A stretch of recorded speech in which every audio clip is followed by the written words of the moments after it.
to do an infomercial together.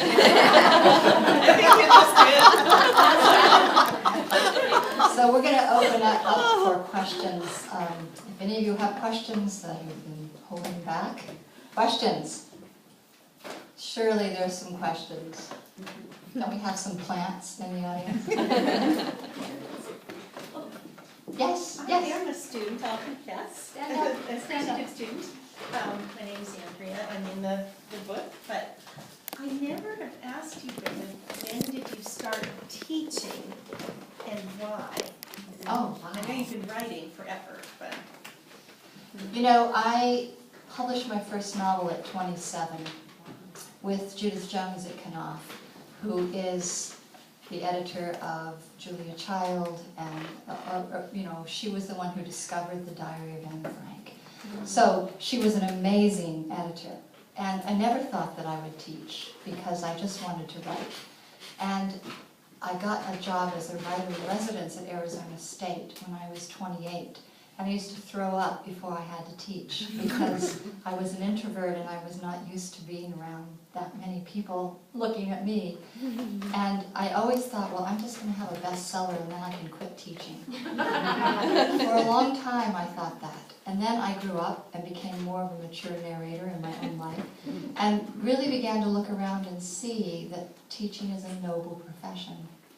And that I get to work with these quicksilver minds and these beautiful souls and these evolving selves and these storytellers. And so I've always told my students that even if I were a millionaire, and let's hope we do sell a ton of these, Gary, I would still teach because of what I learned. And this book, I'm going to read the dedication. For my inspiring students who are also my teachers. And I really do mean that. So thanks for asking. Yes, somebody else? Any other questions? Yes, back there.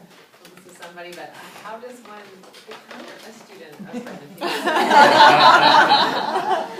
Peterson? You know, Buy the book.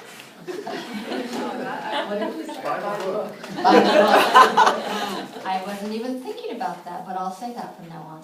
Buy the book.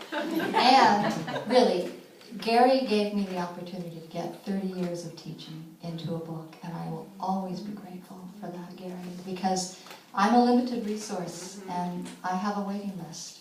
I'm going to be signing books back there with my students, and I'll have a paper you can sign up for.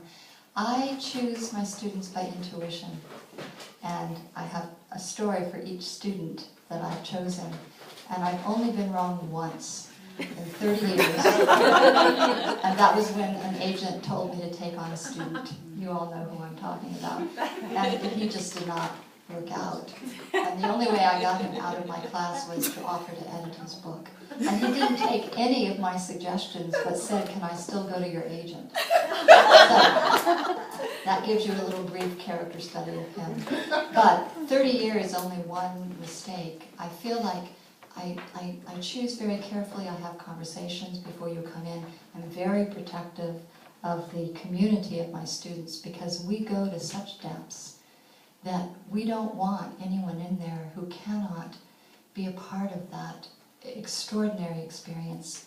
I actually think, as John is saying always in the morning class, that he keeps choosing this because it's a conscious community that's devoted to a craft and storytelling.